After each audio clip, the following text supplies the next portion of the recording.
Goeiemôre en welkom by Marula se regstreekse gesprek. Ons gesels vanoggend oor die Pretoria High School for Girls en die skool was die afgelope week in die nuus nadat 12 leerders hier van rasisme beskuldig is. Die Gautengse Departement van Onderwys het oudergewoonte groot gewag gemaak van die klagtes en die hoof is baie vinnig tydelik geskort. Al is die leerders intussen onskuldig bevind en ons weet nou nog steeds nie wat die arme hoof se lot is nie. Die departement sê nou hy gaan self 'n ondersoek doen na wat hy noem 'n kultuur van rasisme wat by die skool heers. En ons wil weet, is hierdie ingrypings geregverdig en wat staan 'n skool se beheerliggaam in so 'n geval te doen? Saam met ons vandag om hierdie vrae te beantwoord is Anton van der Byl, hy is die adjunk bestuurshoof van Solidariteit. Melanie Buys, hoof van ontwikkeling aan die Solidariteit Skoleondersteuningssentrum en ons het ook vir Constanze van der Walt, sy is die operasionele bestuurder van FETSAS. Baie welkom julle en baie dankie dat julle vanoggend vir ons van julle tyd gee. Goeiemôre. Goeiemôre. Ons moet wegspring Anton, ek gaan by jou begin.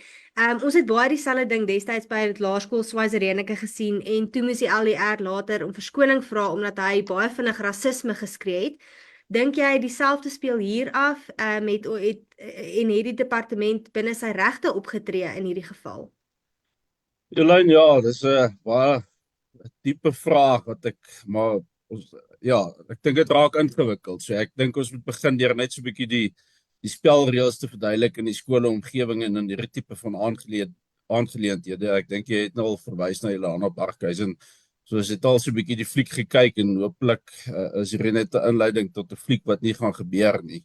Maar ja, ek dink net om so 'n bietjie die spelreëls te verduidelik aan die mense daar buitekant want dit raak ingewikkeld en ek gaan sommer net die voorbeeld gebruik van 'n rugbyveld en rugbyspelers en so aan. As ou kyk na die rugbyomgewing, dan kry jy die oorhoofse ouens wat die spelreëls daarstel. Dis sê net maar wêreld rugby of SA rugby. Hulle sê ons wil probeer om die spelreëls so te stel dat sekere dinge mag gebeur op 'n rugbyveld of sekere dinge mag nie gebeur nie. Jy mag byvoorbeeld nie iemand hoogtackle nie of jy mag nie vir argumente dalwe 'n straf as daar 'n vryskop is, mag jy nie skram hê nie. So die spelreëls word geskep deur wêreld rugby en deur Suid-Afrika rugby.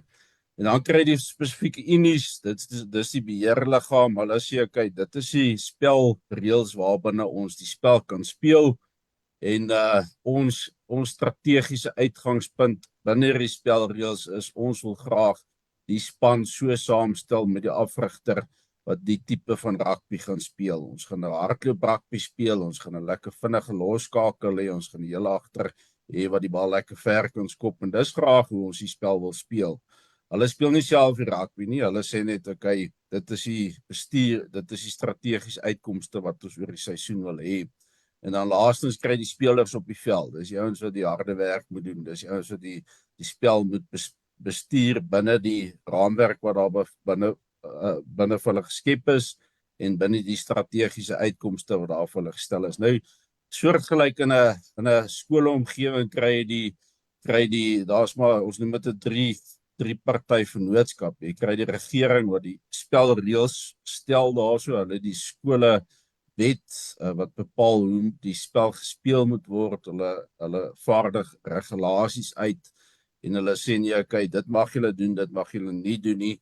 En dan kry jy die skoolbeheerliggaam wat sê okay, hier is die skolewet, ons in terme van die skolewet moet ons vir argumente taalwe toelatingsbeleid opstel, ons het 'n taalbeleid wat ons moet opstel, maar ons moet binne die riglyne van die wetgewing moet ons optree.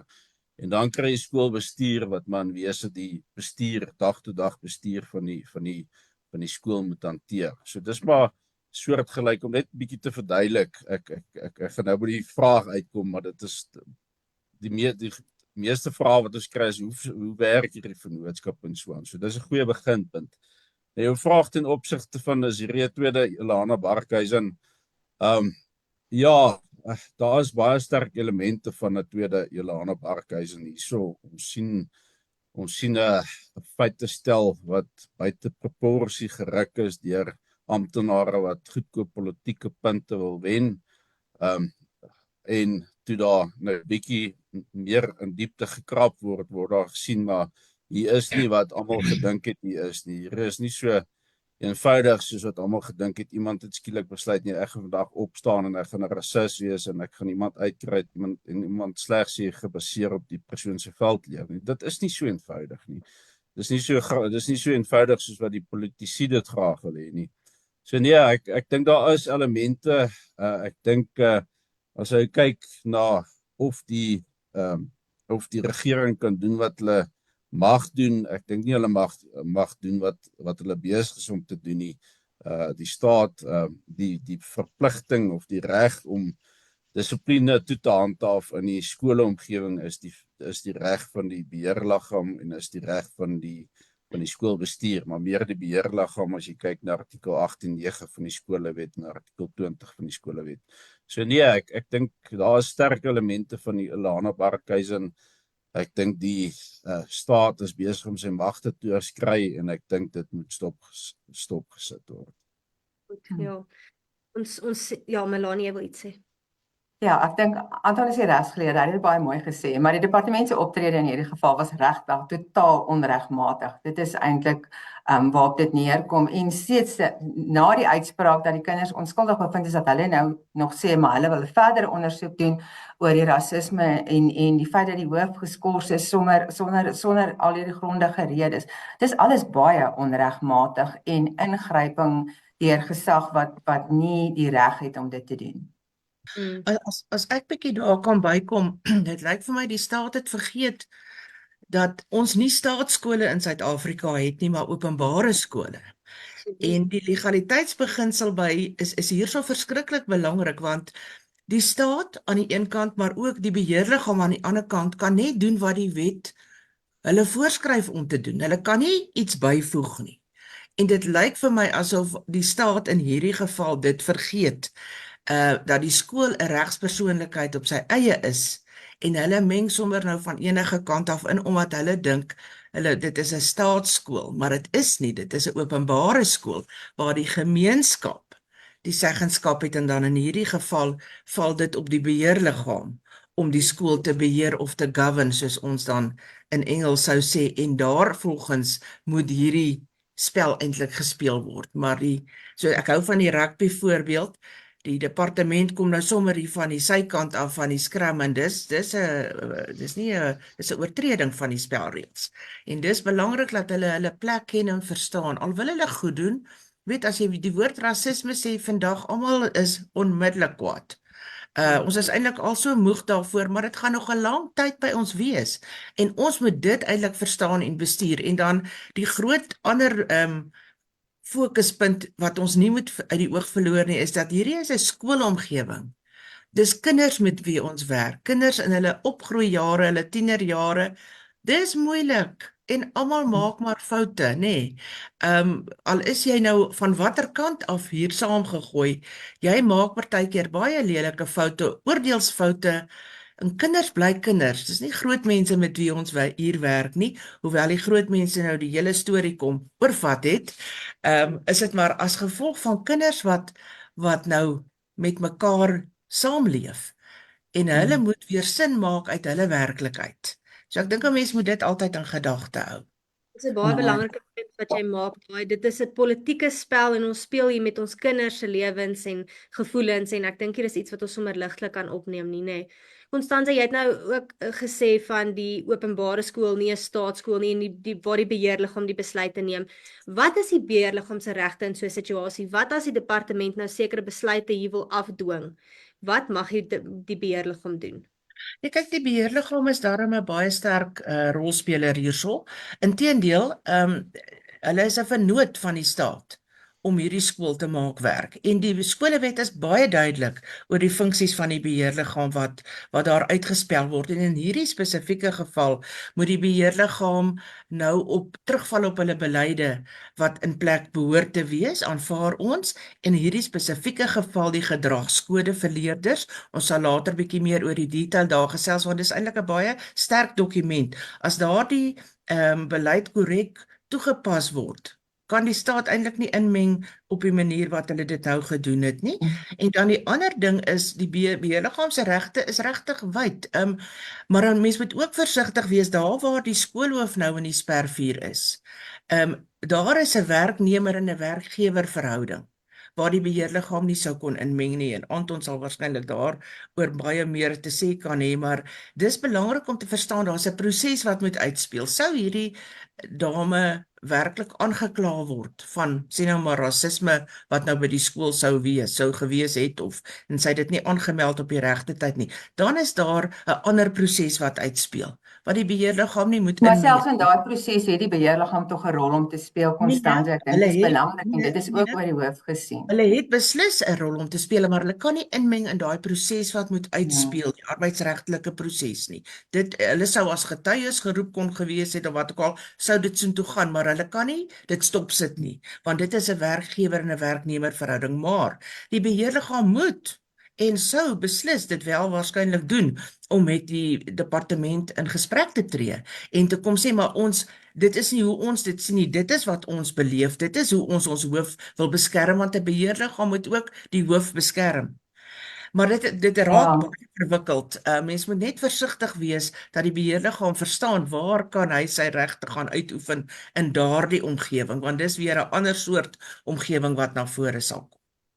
Ek dink juist om aan te sluit by jou, Constance, waar ons nou eintlik sien hoe die departement hierso nou buite hulle plek opgetree het, is die ander kant wat baie keer gebeur, 'n beheerliggaam wat sit met 'n personeellid wat deur die departement aangestel is, of 'n hoof of 'n onderwyser wat regtig nie sy kant bring nie, wat dissiplinêr teen opgetree moet word, en dat hulle dan heeltyd versoeke rig aan die departement as werkgewer wat hulle net nie toe laat kom nie. Nou is die teenoorgestelde waar die beheerliggaam het nie 'n probleem nie en hulle klim sommer in en tree dissiplinêr op. So dis baie belangrik dat die departement binne hulle ruimte beweeg, maar dat die beheerliggaam ook weet wat hulle verantwoordelikheid en plig eintlik is. En wat hulle tot 'n groot mate eintlik in hierdie proses vir 'n lang ruk glad nie sigbaar was nie. Wat ek baie dankbaar is dat hulle dissiplinêr gedoen het op 'n baie billike manier en vinnig bekend gemaak het dat die kinders onskuldig is. Ek dink daar het hulle besef nou tree hulle toe en 'n ding op die regte manier gedoen. Maar dis belangrik dat 'n beheerliggaam weet wat sy verantwoordelikheid is, veral met die nuwe beheerliggame wat hierdie jaar verkies is, dat jy ook nie 'n ding sy loop laat neem waar jy verantwoordelikheid het om lank voor dit al toe te tree nie. Ja, Lynne, ekskuus tog julle, ek wil net en Constance het nog 'n goeie punt gemaak in die sin van die vraag is altyd wat gevra word is wat mag 'n beheerliggaam doen? Niemand vra die vraag oor wat moet 'n beheerliggaam doen nie. Nou weer eens as ou die voorbeeld van die rugby kan gebruik, die Unie is maar gewoonlik dis 'n verteenwoordiger van die gemeenskap, in die geval van rugby van die rugbygemeenskap. So dit kom maar uit die gemeenskap uit, word sekere mense gekies wat die belange van die gemeenskap behartig.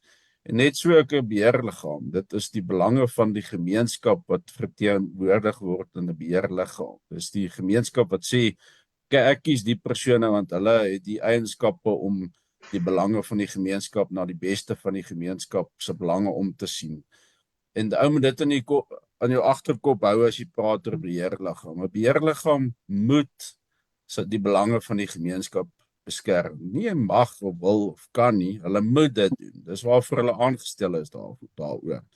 Hulle mag nie toelaat dat die persone wat die reëls skep intree en die arbiter word van die reëls wat hulle geskep het nie. Hulle mag nie sê, okay, regering, julle het die reëls geskep, die skolewet, okay, maar kom tree in en kom praat sommer hierso met ons in die skool. Hulle mag dit nie toelaat nie. Dit is nie die regering se werk nie, dit is die beheerliggaam se werk daai.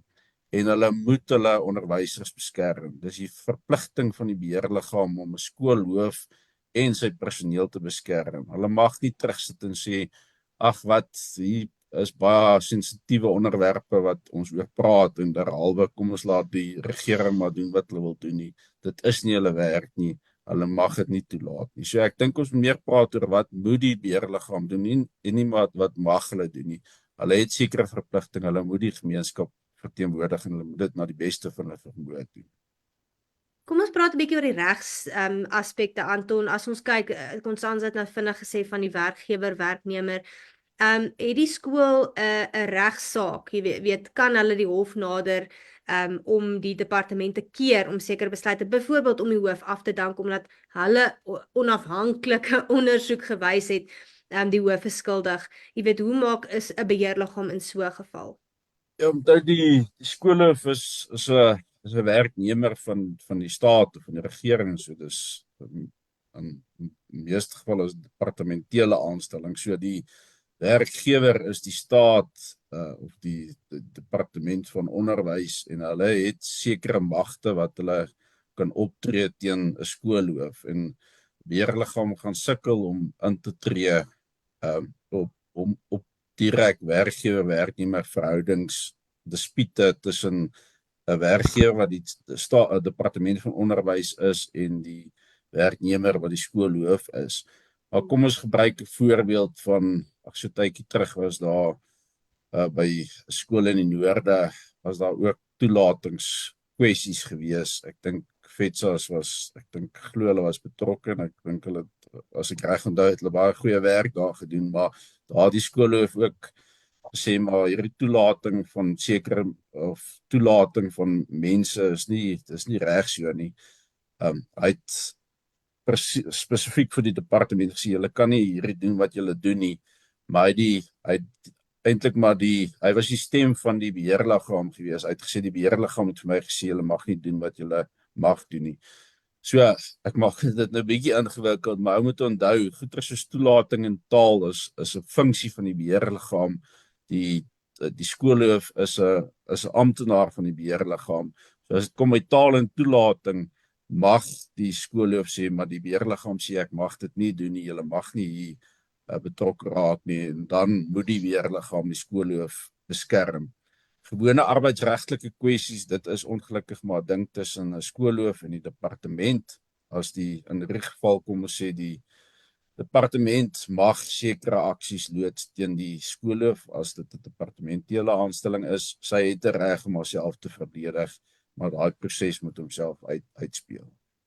Ek wil net hierby aansluit, daardie verhouding word bepaal deur die Wet op die Indiensneming van Opvoeders 76 van 1998 en dit sal volgens daai artikel 17 en 18 dink ek is die wangedrag en ernstige wangedrag waar volgens enige amptenaar sou kon aangekla word. So daai proses sal moet uitspeel. Die beheerliggaam sou hom nie daar kon inmeng nie, want dit is nie die beheerliggaam se terrein nie. Maar die beheerliggaam het altyd 'n mening en dit moet hulle aan die departement in hierdie geval van Gauteng sou kon bekend maak en sê, want ons moet dit ook nie vooruitloop nie. Ons moet nou maar eers sien, wat bevind hierdie spesiale ondersoek of hierdie ondersoek van die departement, wat gaan hulle nou bevind? En dit kan, die onderwerp van daai goed, ek wil nou nie sê rasisme is wollerig nie, maar baie keer is daai tipe goed maar baie wollerig. Daar's nie pertinente bewyse nog op hierdie stadium wat uitspeel nie. En dit lyk eintlik bietjie meer verwikkeld op hierdie oomblik en ek wil nie spekuleer daaroor nie. Daai ding moet nou maar eers uitspeel. Wat die ondersoek as sodanig betref wat hulle nou wil kom doen, die departement, dit is nie hulle plek eintlik om dit te doen nie. Daar's nie ruimte in enige van hierdie onderwyswette wat hulle toelaat om dit eintlik te doen nie. So hulle moet oppas. Die enigste ding wat hulle sou kon doen as hulle iets wou verander was, sou wees om die uitkoms van die dissiplinêre saak wat die beheerliggaam nou reeds korrek hanteer het, op hersiening te neem, as ek nou vir Jaco Deeken kan aanhaal. Hy het dit gisterand in 'n radio-onderhoud gesê, en dis die pad wat geloop moet word, dis die regte pad om te loop, om iets op hersiening te neem. Jy kan nie sommer hier van die kant af inkom, nou met 'n nuwe ondersoek nie, dis bietjie buite die orde. So ek dink dit is wat die departement sal moet verstaan.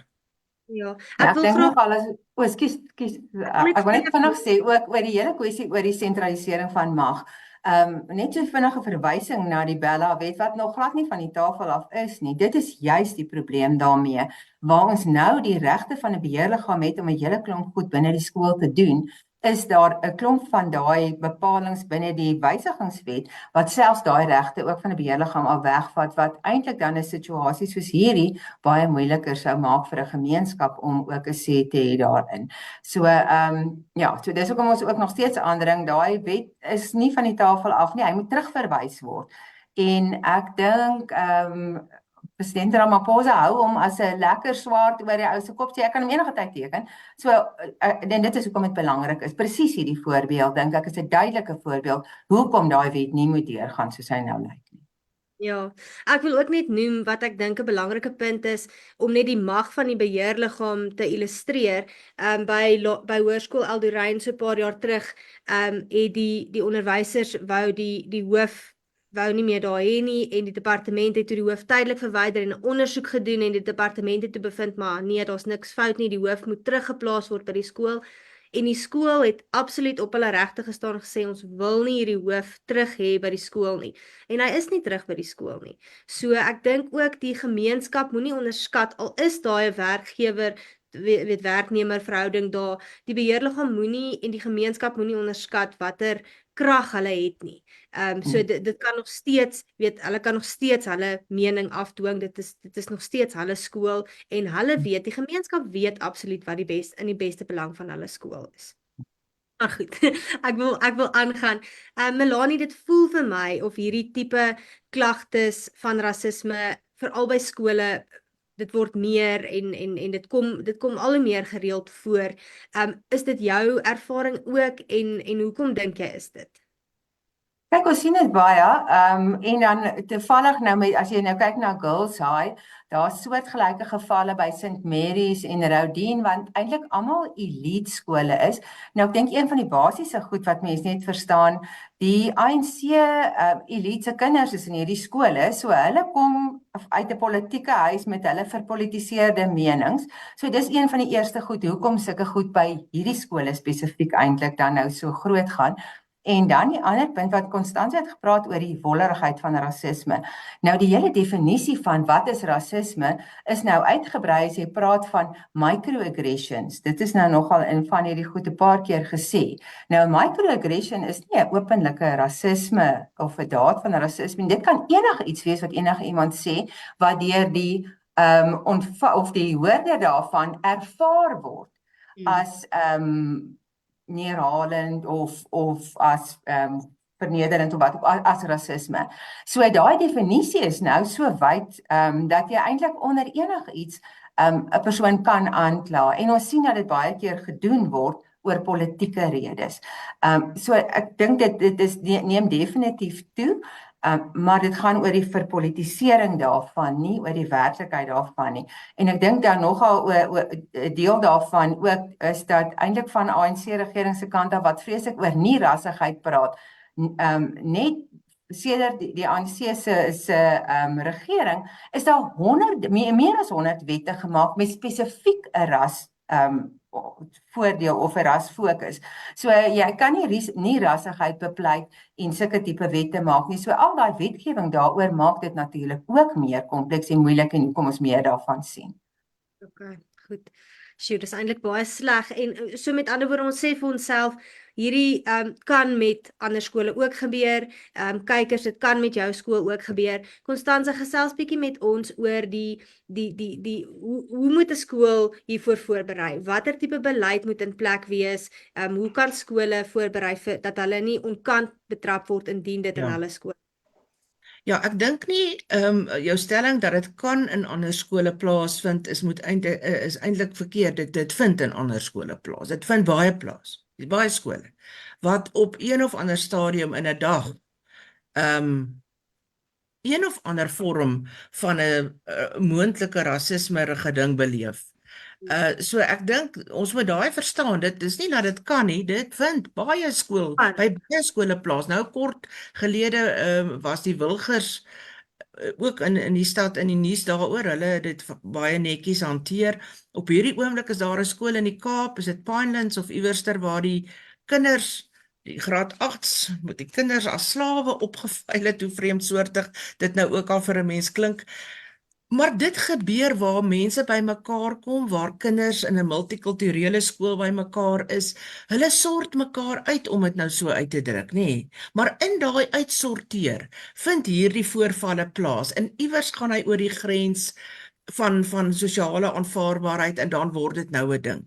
En dit is waarvoor beheerliggame bewus moet gemaak word van dit gebeur. In 'n beheerliggaam is die beheerliggaam, hy's nie elke dag by die skool nie, terwyl die skool se opvoeders, die skoolbestuurspan, die hoof, hulle is elke dag daar om hierdie te bestuur. En die manier wat hulle dit kan doen, is dan om 'n beleid in plek te hê. En die beleid wat ons hierso na verwys, word in die skolewet in artikel 8 hanteer, die gedragskode vir leerders. Nou daar's baie belangrike aspekte in hierdie stukkie wetgewing wat regtig belangrik is, want in die eerste plek is as jy jou gedragskode gaan bymekaar sit en hom goedgekeur kry in die skool, sê dit daar moet eers 'n oorleg plaasvind of jy moet met jou gemeenskap, in jou gemeenskap van 'n skool is jou ouers, jou leerders en jou opvoeders. Jy moet met hulle konsulteer en met hulle oorleg pleeg oor wat moet in hierdie gedragskode wees. En dan moet die beheerliggaam ook wees vir goeie voorstelle. Hulle hoef nou nie elke vreemdsoortige reël toe te pas of te aanvaar nie, maar hulle moet die oorhoofse gevoel kry van wat sê ons leerders, wat sê ons ouers, hoe wil hulle hierdie dinge hanteer, wat is die waardes wat ons wil oordra in ons gedragskode en hoe gaan dit uitspeel in die skool. So dis 'n belangrike aspek, daai oorlegpleging of die konsultering. En dan wil ek ook daarso vir jou aanhaal uit die wet 8.2 wat sê 'n gedragskode beoog in hierdie artikel, subartikel 1 moet daarop gemik wees om 'n gedissiplineerde en doelgerigte skoolomgewing wat toegewy is aan die bevordering en instandhouding van die gehalte van die leerproses te vestig. Dis 'n mondvol. Maar nou moet jy jou mooi verstaan. Kyk nou wat het by Girls daai uitgespeel. Totale chaos het ontstaan na daai goed gebeur het, nê. Wat se invloed het dit nou op die leerproses gehad? Absoluut negatief. En hierdie meeste van hierdie kinders wat nou deur hierdie proses is, was matrieks, wat moet voorberei vir hulle laaste eksamen wat voorlê. So dit was baie ontwrigtend. So dis 'n belangrike beleid om in plek te hê. En dan is dit ook baie belangrik dat ons moet onthou ons werk met kinders wat deur 'n leerproses gaan. So hierdie gedragskode moet bevorderlik wees om uiteindelik by 'n regstellende proses uit te kom. Herstellende geregtigheid vir al die partye, vir die slagoffers en vir die mense wat oortree het, nê. Ons werk heeltyd met kinders, dit is nie 'n hof nie, maar die plek, dit moet so goed gedoen word, die gedragskode se beoefening en se implementering in die skool, dat dit vir almal 'n leerproses uiteindelik ook was. En dis die belangrike deel nou moet die beheerliggaam daai gedragskode saamstel en hy moet toegepas word. En daar's verskillende afdelings daarso. Dit bevat die dokument wat ons vir die mense aanbeveel, word natuurlik nou pas gemaak by elke skool en hoe dit daar by die skool moet uitspeel in terme van die waardes en dit wat die gemeenskap, onthou die ouers, die personeel en die leerders graag daarin wil sien. Maar ons het ook daarby gesit 'n etiekkode. Want die kwessie van waardes is belangrik. Ons gaan nie kan vorentoe beweeg in ons land as ons nie waardes op al die vlakke waar dit redelik by mekaar kom. Want daar's baie verskille tussen ons almal, maar ons moet juis nie op die verskille fokus nie. Ons moet op die gemeenskaplike waardes fokus, want dan behoort dit die prosesse by die skool beter uit te speel. En dan moet so 'n gedragskode ook spesifieke gedragsreëls bevat, nê, wat nou die verskillende kategorieë insluit uiteindelik van A, B en C, waarvan C die ernstigste oortreding sou bevat. En dan moet as so 'n proses nou moet uitspeel en daar het 'n ding gebeur wat verkeerd geloop het, moet daar dissiplinêre verrigtinge plaasvind en dan moet dit byvoorbeeld prosedurele aspekte ook bevat wat weer eens na die kind toespeel of na die leerder toespeel, sodat daar 'n leerproses plaasvind, 'n redelike regsproses plaasvind om regverdig te wees teenoor wat hier gebeur. En uiteindelik moet daar ook ondersteuningsmaatreëls en beradingsstrukture in plek wees om kinders te help om hierdie herstellende geregtigheid uiteindelik te hanteer. En selfs 'n voorsiening gemaak word vir 'n interne appelproses sou dit dan nodig wees. So, ja, ons het nou nog nie eers begin raak oor wat gebeur partykeer by koshuise nie, maar die belangrike ding is die gedragskode vir leerders wat die skool se werking in die binnekant mooi bepaal en uiteensit en almal weet dan, ons moet hierdie goed nakom en as ons dit nakom, dan gaan ons nie in die moeilikheid kom nie. Maar soos ons weet, ons is maar in 'n gebroke wêreld. Die sonde is oral om ons en almal oortree daagliks op hierdie gedragskode en dan moet dit nou hanteer word. So dis net as 'n inleiding. Ons sal later dalk oor die aksieplan gepraat as dit nou werklik die werklikheid ons nou weet dit gebeur wat Ja, ek dink aan te sluit by jou Constance, die positiewe kant daarvan. Ons wil graag in 'n skoolgemeenskap meer inklusiewe gedrag aanmoedig, veral in hierdie tipe Engelse skole wat eintlik 'n kosmopolitaanse klomp kulture is wat bymekaar is. Nou, hoe moedig jy meer inklusiewe gedrag aan? Nou, die eerste ding is vertroue.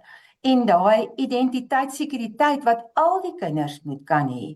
En dit is hoekom dit verskriklik belangrik is dat daar nie teen 'n sekere soos by Girls High teen 'n sekere groep gediskrimineer word, dat die kinders heeltyd getuister word of afgemaak word van elke ding wat gesê word is rassisties, of selfs hoe teen die wit onderwysers opgetree word of teen die hoof opgetree word.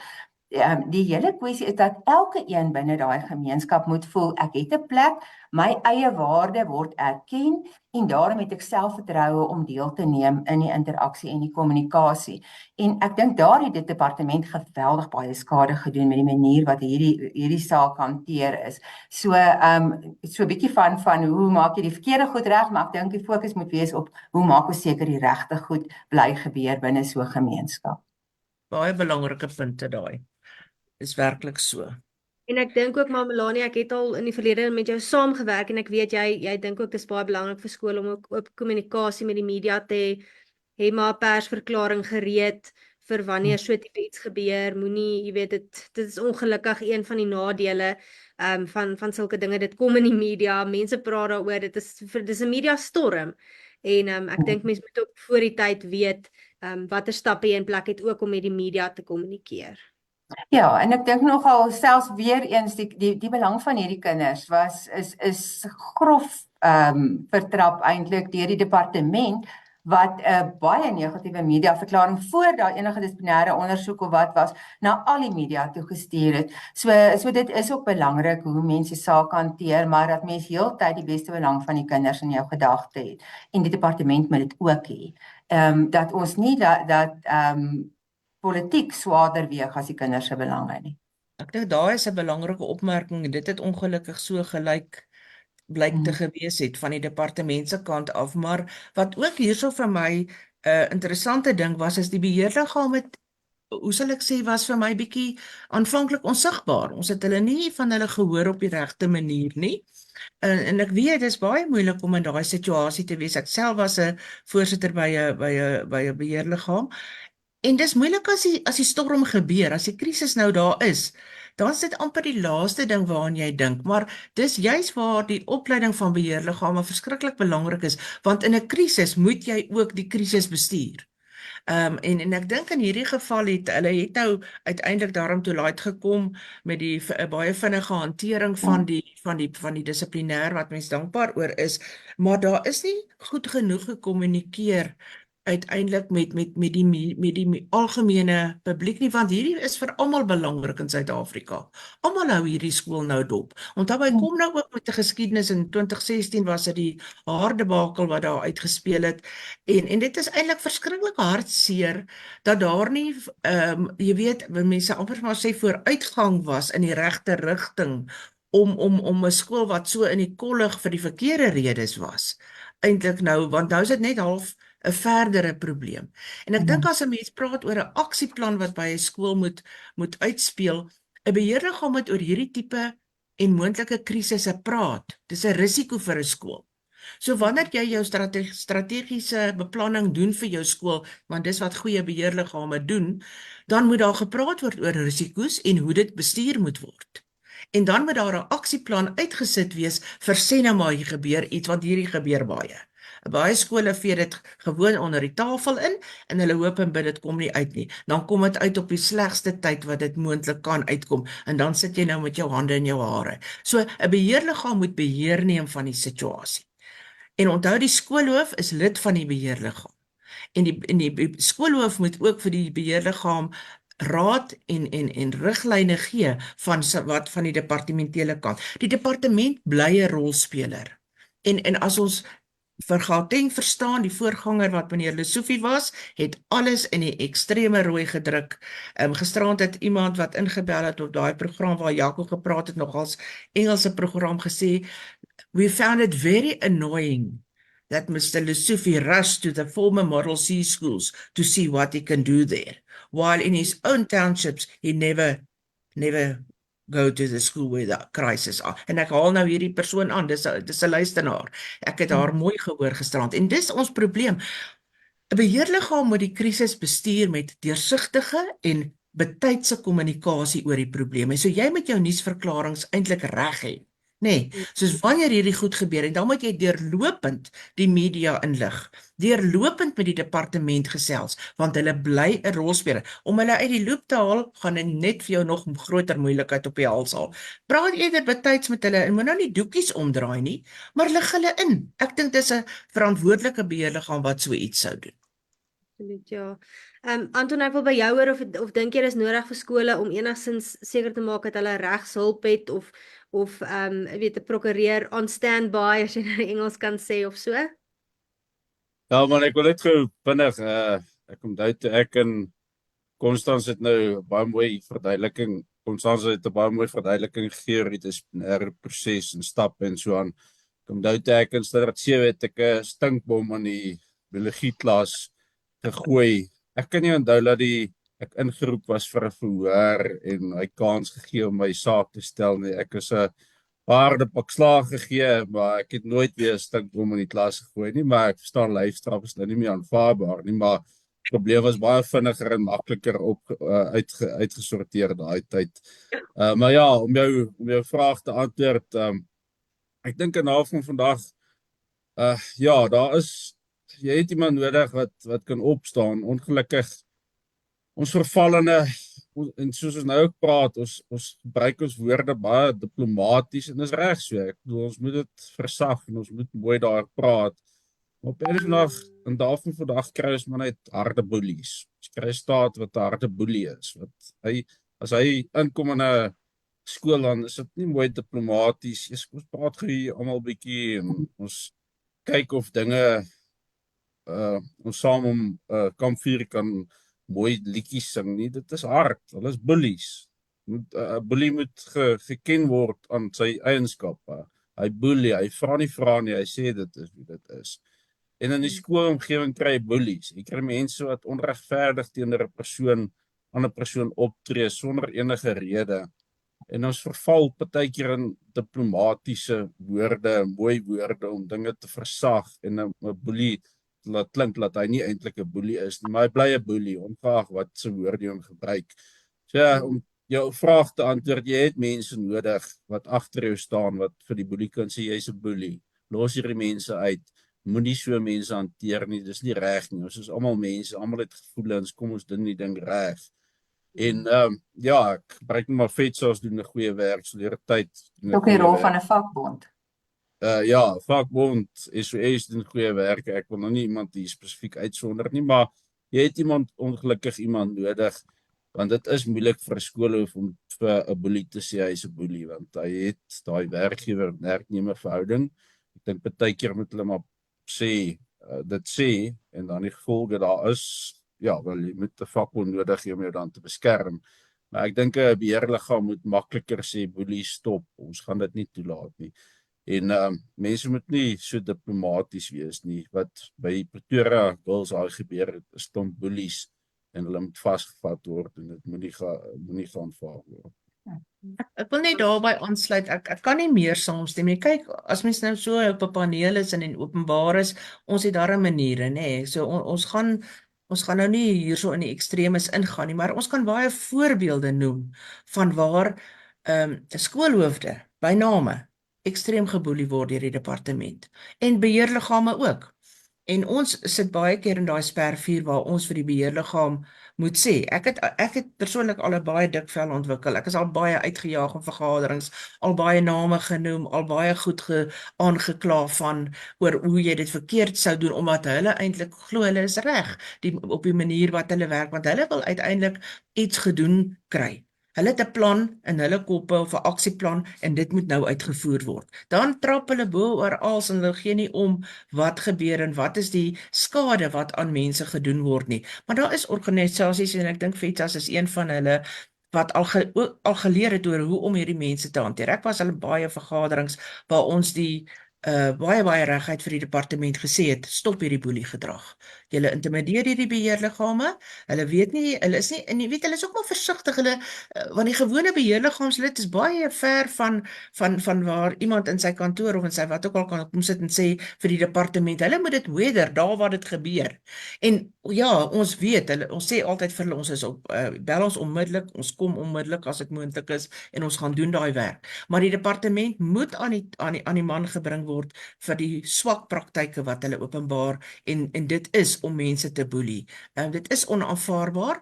Ons glo en ek hoop regtig met die nuwe bedeling wat ons nou betree, dat dit gaan verbeter, hoewel ons 'n baie lang tyd nog gaan sukkel om hierdie kultuur uit die manier te kry, want dit is in hulle ingedring om mense swak te hanteer, en ons staan nie daarvoor nie, maar dat jy hulp nodig het as 'n beheerliggaamslid en 'n persoon soos die hoof nou, ek weet sy is by 'n unie, daai unie moet regtig sy werk goed doen om daardie persoon te beskerm vir wat gedoen moet word. Want hulle is in die spervuur en nou is sy nog emosioneel en geestelik eintlik kwaai afgebreek ook, nê.